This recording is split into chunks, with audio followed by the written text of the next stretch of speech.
स्वामी जी महाराज की, श्री भक्तमाल की, श्री प्रियादास जी महाराज की, परम पूज्य भक्तमाली श्री पंडित जी महाराज की, परम पूज्य भक्तमाली श्री गणेश दास जी महाराज की, परम पूज्य भक्तमाली श्री मामा जी महाराज की, श्री सत्संग भवन की, श्री माता जी की, श्री गुरु माता जी की, जय जय श्री राधे।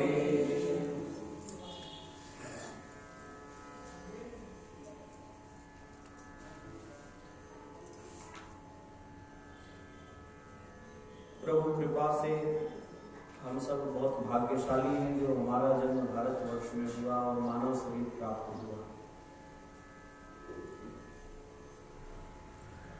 हमारे सौभाग्य को देखकर देवता भी तरसते हैं कि अहो अमीशाम किम कार्य शोभनम।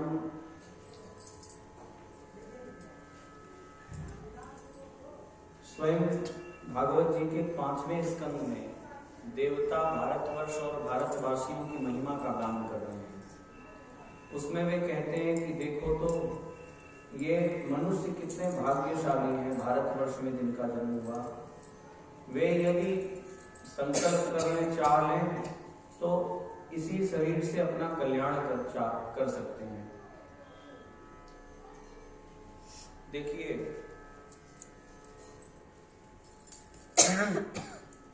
ग्रह आदि जो होते हैं, ग्रह नक्षत्र आदि, जिनका हम ज्योतिषी कुंडली पे कहते हैं विशेष प्रभाव होता है जीवन में, तो ग्रह नक्षत्र का प्रभाव एक अलग है और भक्ति का मार्ग एक अलग है।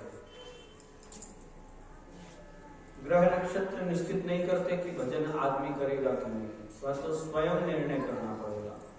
स्वयं अपने कल्याण की कामना होनी चाहिए। ऐसा देखने में भी आता है कि पूरा जीवन किसी का पापमय बीत गया और अंत में सुधर गया और अंत सुधरा तो सब सुधर गया।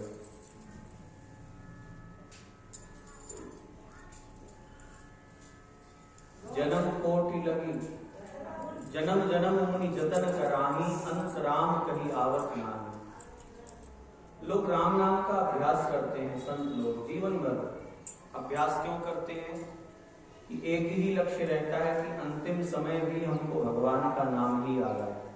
अभ्यास जिस चीज का होगा वही याद आएगा। लेकिन कई बार देखने में आता है कि अंत में मति इधर उधर हुई और शरीर छूट गया। एक संत भक्तमाल जी में कथा है और 52 द्वारे हैं हमारे वैष्णव आचार्यों के, उनमें से खोजी जी का एक द्वारा है। राजस्थान के ही संत हुए खोजी जी, तो वे रामानंद संप्रदाय के हुए खोजी जी महाराज। तो खोजी जी महाराज के जो गुरुदेव थे, वे जब शरीर छोड़ने लगे तो उन्होंने कहा देखो हम जब भगवान के धाम पहुंच जाएंगे, हमारी सदगति हो जाएगी, तो जो मंदिर में घड़ी घंट रखे वे अपने आप बजने लगेंगे, खूब जोर से शंख बजेगा, समझ जाना कि मेरी सदगति हो गई है। यदि वह ठीक से ना बजे तो समझ जाना हम अटक गए हैं कहीं। शरीर छूटा और शंख घड़ी घंट बजे, लेकिन उतने जोर से नहीं बजे। अब शिष्यों ने संस्कार तो कर ही दिया। उस समय उनके प्रमुख शिष्य खोजी जी कहीं गए हुए थे। वे लौट के आए, शिष्य बड़े दुखी कि गुरुजी ऐसा कह के गए और ठीक से घड़ी घंट नहीं बजे, इसका मतलब गुरुजी की सदगति में संदेह है, क्योंकि वे कह के गए थे। क्या किया जाए? खोजी जी ने कहा कि गुरुजी कहाँ लेटे थे, अंतिम समय में कहाँ लेट करके उन्होंने प्राण त्यागा। तो शिष्यों ने बताया कि आश्रम के ही बाहर एक आम का वृक्ष है, उसी के नीचे वे लेट गए थे। तो कहा कि जिस दिशा में सिर करके लेटे थे वह दिशा में जैसे लेटे थे बताओ। बताया तो स्वयं खोजी जी लेट गए उस जगह पे। और देखते देखते अचानक कहा उन्होंने कि किसी को आम के पेड़ पे चढ़ना आता है क्या? एक शिष्य ने कहा, गुरु भाई हमको आता है। तो कहा कि अमुक आम है उसको लेके आओ। आम को लेके आए, तोड़ा और आम के 2 भाग किए। जब 2 भाग किया आम का, तो आम के अंदर एक कीड़ा था। तो देखते देखते जो आम के जैसे फल में जो कीड़े होते हैं उनकी आयु ज्यादा नहीं होती, थोड़े समय के लिए ही पैदा होते हैं, थोड़े समय बाद मरते हैं। मक्खी मच्छर की क्या आयु? तो ऐसे ही कीड़ों कीट पतंगों की आयु ज्यादा नहीं होती। कीड़ा थोड़ी देर में मर गया, और जैसे ही कीड़ा मरा, अब जोर की घड़ी घंटे बजे। शिष्यों ने कहा कि समस्त गुरु भाइयों ने कि ये क्या हुआ, कुछ बात हमको पल्ले नहीं पड़ी। कहा कि गुरु जी जब शरीर छोड़ने लगे, उनका ध्यान भगवान में ही था, लेकिन शरीर छूटने के ठीक पहले आम पे उनकी दृष्टि गई, और यह इच्छा नहीं हुई उनकी कि अरे कितना सुंदर आम है हम पाएं। ये इच्छा हुई कि इतना सुंदर आम है, ठाकुर जी को भोग लगता। लेकिन ठाकुर जी को भोग लगता, ये इच्छा तो रह गई, और आम पे दृष्टि हो गई। तो आम पे दृष्टि होने के कारण उनको आम का फिर तुरंत कीड़ा बनना पड़ा। अगर स्वयं के लिए इच्छा करते तो वे पहले किसी माता के गर्भ में जाते, फिर 3-4 वर्ष के, क्योंकि छोटा बच्चा तो आम पाता नहीं है, जब थोड़े बड़े हो जाते हैं तभी बच्चे आम पाते हैं। तो 3-4-5 वर्ष के जब हो जाते, उसके बाद आम का स्वाद लेने लगते, तो गर्मी में कभी आम पाते खूब पेट भर के, फिर भजन करते। तो फिर भजन तो व्यर्थ नहीं जाता, लेकिन तब उनको इतना समय लग जाता। लेकिन चूंकि भगवान के लिए इच्छा की, तो थोड़ा सा अवरोध तो उत्पन्न हुआ, लेकिन फिर भी भगवान के धाम को चले गए। अब विचार करें, इतने बड़े महापुरुष जो स्वयं कह के जा रहे हैं कि हम भगवान के धाम जाएंगे तो घड़ी घंटे बज जाएगा, उनकी मति एक क्षण के लिए आम में जा सकती है।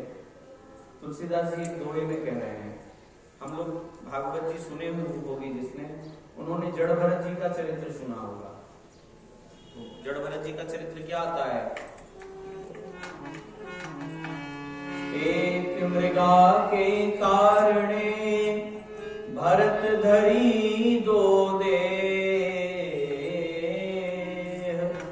तुलसी तिनके कवन गति जिनके नाना नेह।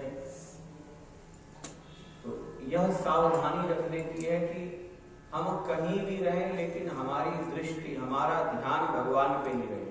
जैसे पुराने जमाने में, आज तो वह दृश्य कम देखने में आता है, कुछ माताएं गांव में जल भरने कुआं पे जाती थी, तो एक घड़े के ऊपर दूसरा घड़ा रख लिया, और जो थोड़ा मजबूत होती थी वो 3-3 घड़े भी रख लेती थी, और हाथ से पकड़ती नहीं थी घड़े को। उनका अभ्यास इतना हो जाता था कि वे अपने साथ की सहेलियों के साथ घड़े जल भर के आ रही है, तो हाथ मटकाते हुए बढ़िया अपने जा रहे हैं, लेकिन बात कुछ भी कर रहे हैं, उनका ध्यान तो घड़े पे है। अगर ध्यान घड़े से हट जाएगा तो घड़ा गिर जाएगा। इसी प्रकार हमको करना है। कबीरदास जी पद में कहते हैं कि या विधि मन को लगावे, मन को लगाए प्रभु पावे। कैसे? तो जैसे यही सब जो भी हमने उदाहरण दिया, ऐसे उदाहरण दिए कबीरदास जी ने कि काम कुछ भी करो लेकिन ध्यान भगवान का रहे, और भगवान की कृपा, भक्तों के चरित्र श्रवण करके सहज में ही भगवान की ओर मन लगता है। भक्तों के चरित्र को जब हम सुनते हैं तो फिर ये भी इच्छा होती है मन में कि हम भी ऐसा कुछ भजन करें, हमको प्रेरणा मिलती है। हम जिसके बारे में सुनेंगे वैसा ही बनने की इच्छा हमारे मन में होगी। तो हम सब मीरा जी का चरित्र सुन रहे थे कल, और चरित्र में आपने पूर्व में श्रवण किया किस प्रकार मीरा जी का जन्म हुआ, और फिर गिरधर गोपाल प्राप्त हुए एक संत के द्वारा, फिर गिरधर गोपाल से पूर्व प्रेम हो गया, माता जी के द्वारा गिरधर गोपाल पति रूप में प्राप्त हो गए, और मीरा जी ने गिरधर गोपाल को अपना पति स्वीकार किया और गिरधर गोपाल ने ऐसी अनुभूति भी करा दी। विवाह की चर्चा चली तो मीरा जी ने साफ मना कर दिया कि मैं तो विवाह नहीं करूंगी, लेकिन विवाह की करना पड़ा लौकिक दृष्टि से। भोजराज जी आगे आए और आगे आकर के अपने आप एक प्रकार से उन्होंने आत्मसमर्पण किया अपने जीवन का। और मीरा जी जब पहुंची ससुराल तो माता जी ने कहा, सासू माँ ने, कि बेटी प्रणाम करो देवी जी को, तो उन्होंने वह भी मना कर दिया। भूत महल में वास दिया गया मीरा जी को, वहां के भूत प्रेत जो थे उन सब का भी उद्धार हो गया। एक बात लोगों के भी मन में आती कि क्या सही में भूत प्रेत होते हैं? कई लोग कहते हैं हमने तो नहीं देखा। तो देखिए, अधोगति जिन प्राणियों की होती है वे भूत प्रेत बनते हैं। जो आत्महत्या करते हैं उनको प्रेत योनि मिलती है, और जो बहुत पापाचार करें एक विशिष्ट श्रेणी का, उनको भी भूत प्रेत बनना पड़ता है। तो मीरा जी के सामने वे सब आए दिव्य रूप धारण करके, और उन्होंने आशीर्वाद दिया कि बेटी पुत्री, तेरे कारण आज हमारा उद्धार हो गया और हम तो भगवान के धाम को जा रहे हैं। तुम्हें आशीर्वाद देते हैं कि तुम्हारे ऊपर ठाकुर जी और ठाकुर जी के भक्त सदैव कृपा करें। इधर वर्णन आता है कि अब जब भी मीरा जी और भोजराज जी मिलते हैं तो सत्संग की कोई चर्चा होती है। तो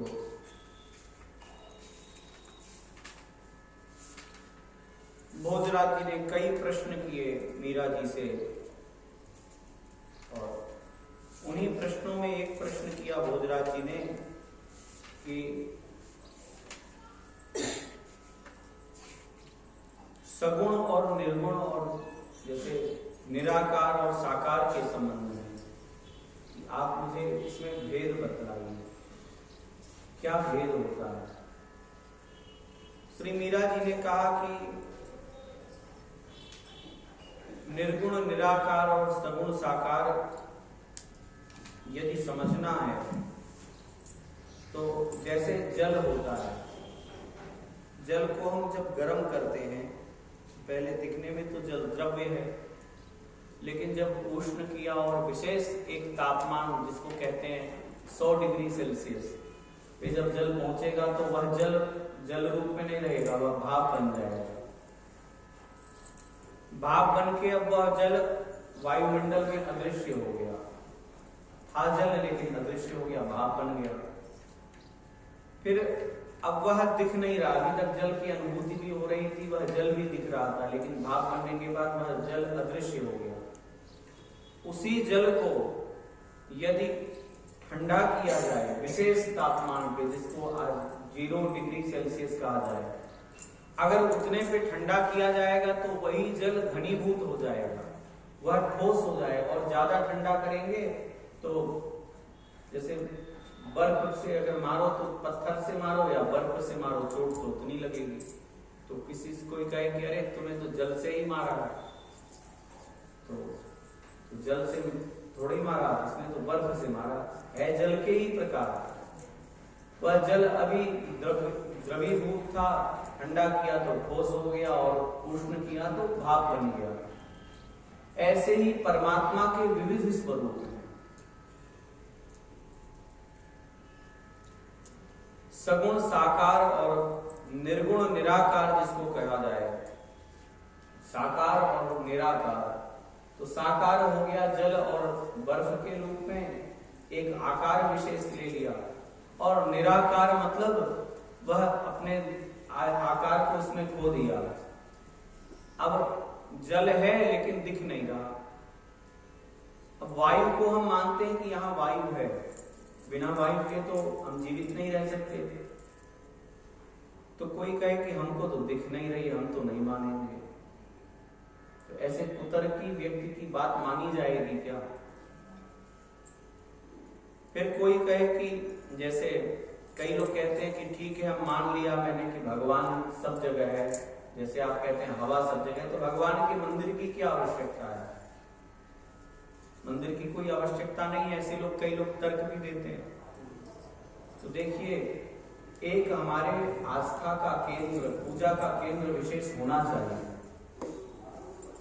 और श्री विग्रह रूप में कोई मूर्ति नहीं है। देखिए मीराबाई ने जैसे भावना की, उनको साक्षात गिरधर गोपाल ही दिख रहे हैं, उनसे बात करते हैं। और जो कुतर्क करे कि अरे भगवान की क्या आवश्यकता है, मंदिर की क्या आवश्यकता है, तो उनके लिए जवाब है कि हवा, वातावरण में सब जगह है हवा। तो किसी की गाड़ी या मोटरसाइकिल पंचर हो जाती है तो कहो कि भैया हवा तो पूरे वायुमंडल में ही है, तो तुम हवा को भर लो ऐसे हाथ से। विशेष यंत्र की आवश्यकता होगी। एक आजकल के पास पंचर पंप होते हैं ना, पंचर बनाने वाले, तो उसमें, और वह भी हवा लेगा वायुमंडल से ही, लेकिन वो विशेष मशीन होगी, उसमें विशेष प्रेशर होगा, तब जाके वह हवा भर पाएगा, ऐसे ही हवा नहीं भर जाएगी। तो इसी प्रकार एक आपको घटना सुनाए। एक संत शरणानंद सरस्वती जी थे, बड़े विलक्षण संत थे और प्रभावशाली महापुरुष थे। तो वे एक बार बीमार हुए और आगरा में किसी हॉस्पिटल में भर्ती हुए। उनका नित्य का नियम था कि थोड़ा सत्संग तो करना ही है। तो हॉस्पिटल में भी अपने कुछ शिष्य रहते, साधक, 10 मिनट 15 मिनट ही सही, लेकिन सत्संग जरूर करते हैं। तो एक बार वो परमात्मा, आत्मा के संबंध में बता रहे थे कि परमात्मा का भजन करना आवश्यक है, भगवान ऐसे होते हैं, भगवान के स्वरूप का वर्णन कर रहे थे। और यह भी उन्होंने कहा उसी में ही कि गीता जी में है वर्णन कि भगवान कह रहे हैं कि मैं सब प्राणियों के हृदय में रहता हूं।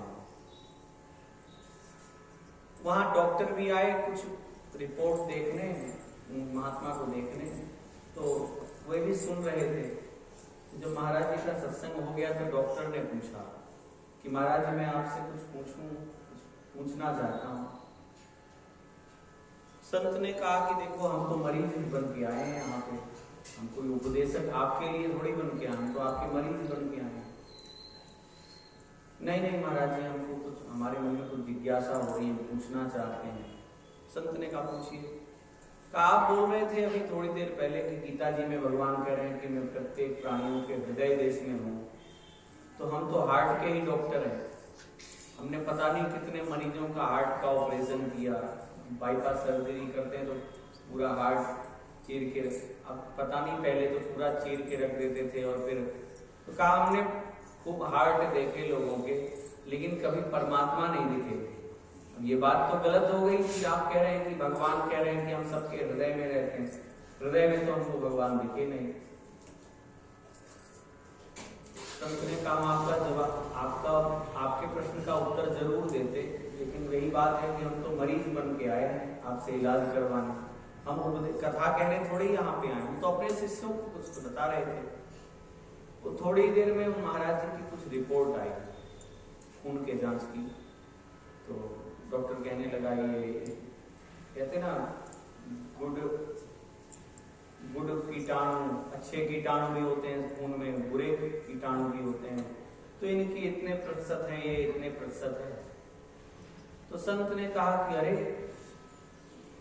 हम तो बहुत शाकाहारी हैं, हम तो कुछ ऐसा कुछ खाते पीते भी नहीं।